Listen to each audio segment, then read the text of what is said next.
I was battling an addiction. I was diagnosed with anxiety, PTSD, depression. It wasn't something that I was aware that I could have control of over in my life, or that the Lord could have control over. Turned to marijuana after the military. I smoked every day for years. The last 8 years I've smoked, and it was, I told myself I wanted to feel like my old self again. I wanted to be able to feel joy again, and not just depression, anxiety. And as we were coming here, a lot of the sermon, well, every sermon, today's sermon, they all feel tailored. I told my son earlier, I was laughing, I said, he's talking to me, he's just not looking at me.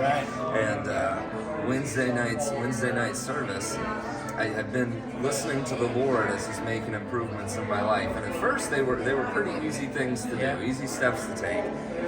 And then we got to the one where He called on my heart, like, you don't need that. Right. And after 8 years of smoking and 8 years of turning to that crutch, it was it wasn't easy.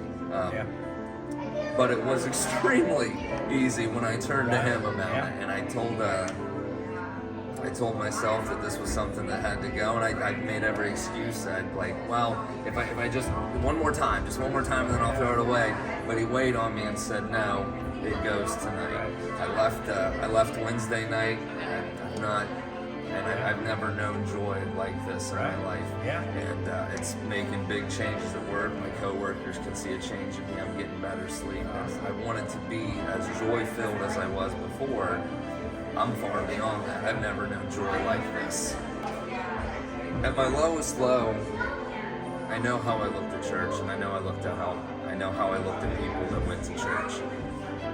And it wasn't good. It's something that I prayed for a lot. But if there was one piece I could give you, it's just show up.